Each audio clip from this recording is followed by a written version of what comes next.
ସ୍ଥାନୀୟ ପିକାରେଡ଼ି କଲୋନୀ ସ୍ଥିତ ଶ୍ରୀ ଶ୍ରୀ ଐଶାନେଶ୍ୱର ମହାଦେବଙ୍କ ବାର୍ଷିକୋତ୍ସବ ଶୁକ୍ରବାର ଦିନ ଅତ୍ୟନ୍ତ ଭକ୍ତିମୟ ଓ ଉତ୍ସାହପୂର୍ଣ୍ଣ ପରିବେଶରେ ପାଳିତ ହୋଇଯାଇଛି। ସକାଳୁ ଦିଅଁଙ୍କ ଦ୍ୱାରଫିଟା, ଅବକାଶ, ମଇଲମ, ଅଭିଷେକ ଓ ରୁଦ୍ରାଭିଷେକ ଆଦି ବିଧିବିଧାନ ସହ ପୂଜା କାର୍ଯ୍ୟ ସମ୍ପନ୍ନ ହୋଇଥିଲା। ଉତ୍ସବର ମୁଖ୍ୟ ପରାମର୍ଶଦାତା ଭାବେ ରାଜକିଶୋର ପଟ୍ଟନାୟକ ଓ ଆଇନ ପରାମର୍ଶଦାତା ହିରଣ୍ୟମୟୀ ପଟ୍ଟନାୟକ ପ୍ରମୁଖ ଉପସ୍ଥିତ ଥିଲେ।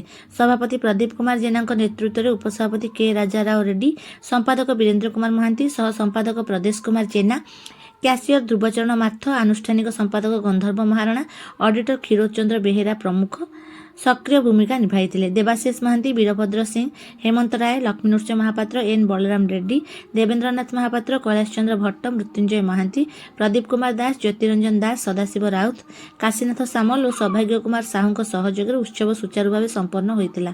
ମନ୍ଦିର ବାର୍ଷିକୋତ୍ସବ ଉପଲକ୍ଷେ ସ୍ଥାନୀୟ ବାସିନ୍ଦାମାନଙ୍କ ପାଇଁ ପ୍ରସାଦ ସେବନ ବ୍ୟବସ୍ଥା କରାଯାଇଥିବା ବେଳେ ଭକ୍ତମାନଙ୍କ ମଧ୍ୟରେ ଅପାର ଆନନ୍ଦ ଓ ଆଧ୍ୟାତ୍ମିକ ଉଲ୍ଲାସ ପ୍ରକାଶ ପାଇଥିଲା।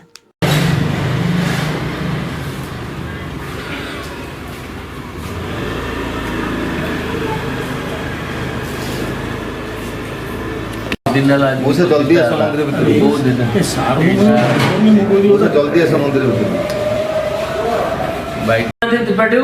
मौसा टिके आसंतु